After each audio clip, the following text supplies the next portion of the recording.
Timothée Chalamet's performance in Marty Supreme operates on a razor's edge between empathy and repulsion, crafting a character who is not simply complex, but fundamentally unstable in meaning.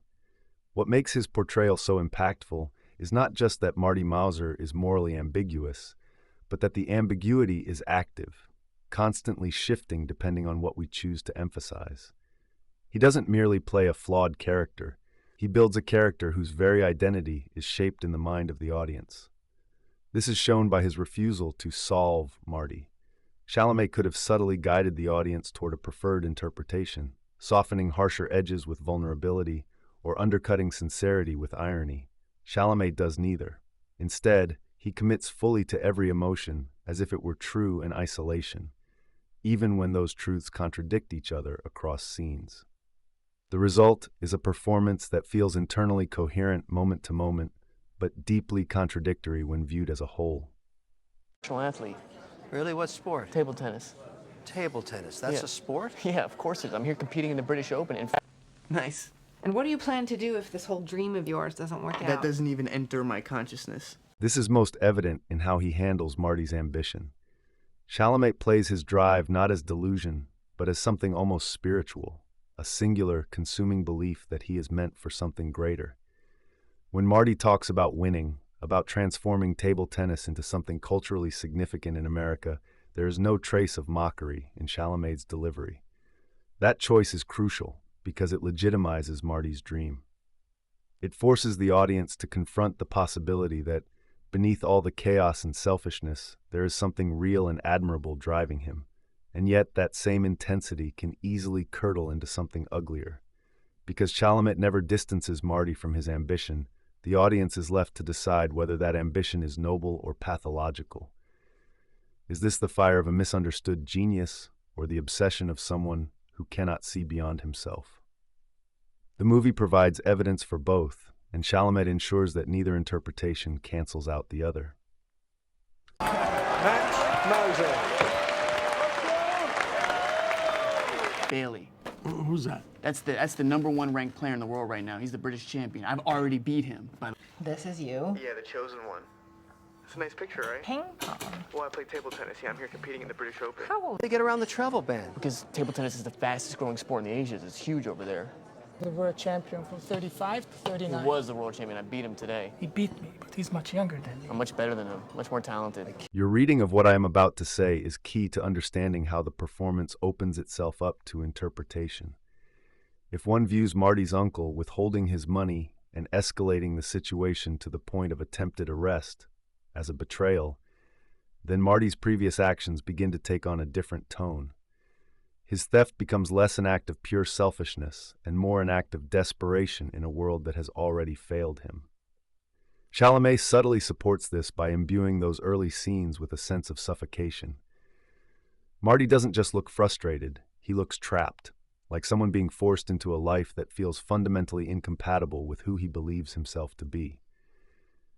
From this perspective, Marty becomes a kind of working-class tragic figure, a man whose talent is undeniable, but whose environment lacks the imagination to nurture it. The dismissiveness toward table tennis isn't just comic, it's crushing. It reflects a cultural blindness that reduces Marty's passion to a joke. This interpretation morphs many of Marty's worst actions into symptoms rather than causes.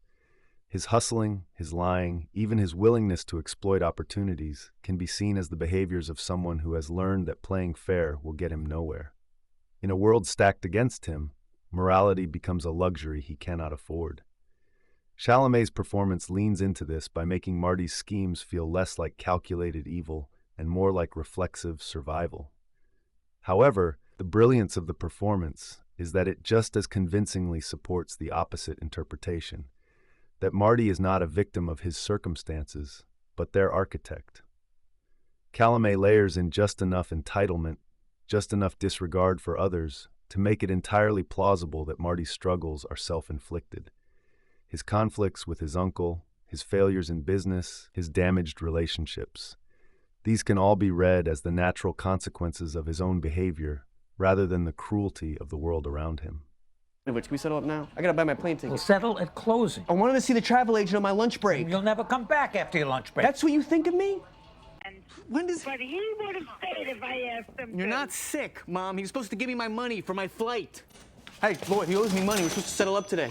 Well, maybe if you didn't take that 5-hour lunch, you would have spoken to him. Shut up. I just want the $700 that Murray owes me. Look, Lloyd, I just want what was promised to me, not a penny more. I'm gonna be coming home with 10 times that amount in prize money. That money I took, you owed me. No, it's money you stole at No, gunpoint. you promised me. Excuse me. It was my Excuse me. money, You and promised me that money. No, it's just... It's every man for himself where I come from. That's just how I grew up. In contrast, his Japanese rival Koto Endo exists within a framework of respect, discipline, and institutional support. Chalamet plays this contrast not through direct comparison, but through absence. Marty is always scrambling, always improvising, always compensating for something he doesn't have, while Endo seemingly came out of nowhere and took everything away from Marty. His entire country supports and worships him. He is the champion and is the representation of everything Marty strives for. While Marty feels like everyone and everything is against him, in the eyes of Marty, the world moves for Endo. Japan brought a team this year? You see that? Yeah. The Japs sent a team. What about the travel ban? They must have lifted it.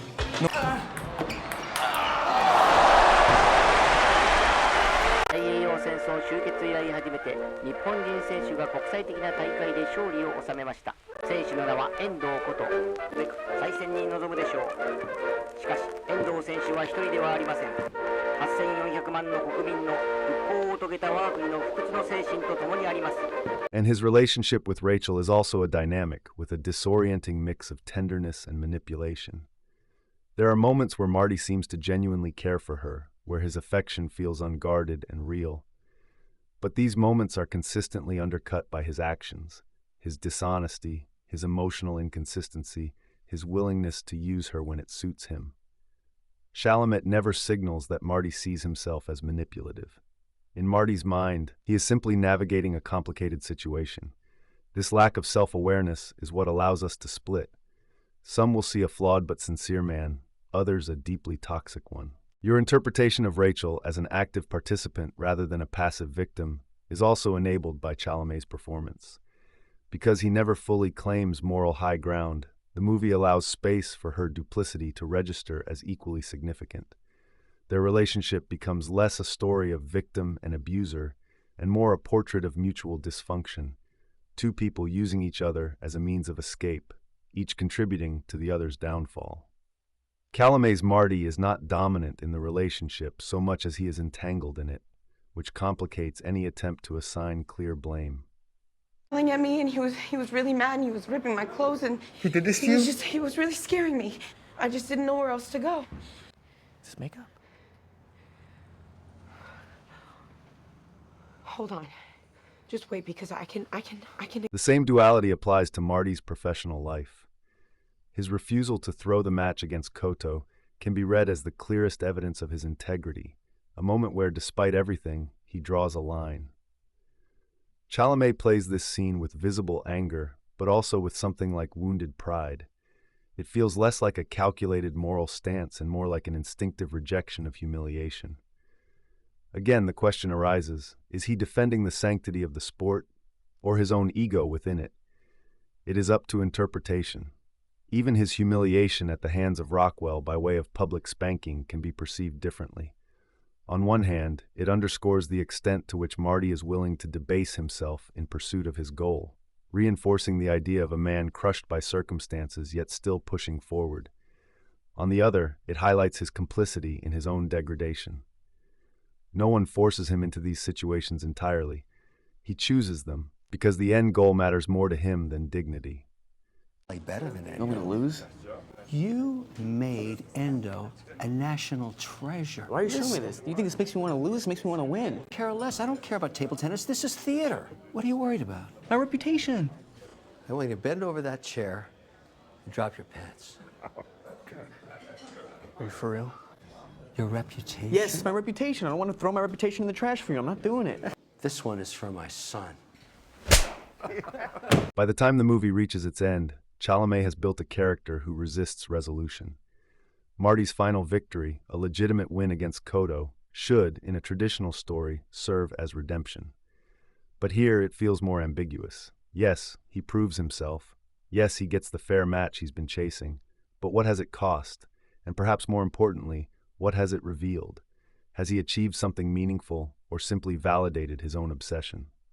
Does it even matter that he won when it doesn't count? His emotional breakdown upon meeting his son is similarly open-ended.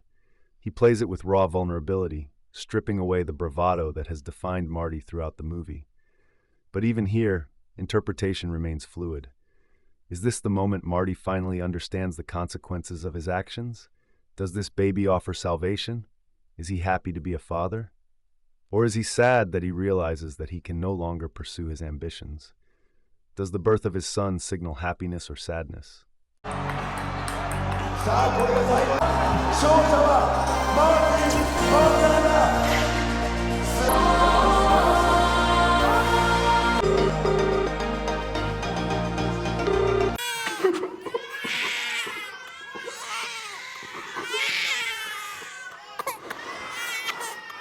What this movie accomplishes here is not just a complex character, but a participatory one. Marty Mauser does not exist as a fixed moral entity within the movie. He exists in the space between performance and perception. The audience is not just watching him. They are, in a sense, completing him. Their values, their biases, their tolerance for ambition and selfishness all shape the version of Marty they walk away with. That is why the character can feel, depending on the viewer, either incredibly deep or almost deceptively simple. If one chooses to see him as a victim of circumstance, the story aligns into a tragic arc of talent stifled by a hostile world. If one chooses to see him as a narcissist, the same events become a cautionary tale of unchecked ego and the damage it leaves behind. Chalamet's acting sustains both versions, fully and simultaneously. In doing so, he creates a character who lingers, not because he is easily understood, but because he resists being understood at all.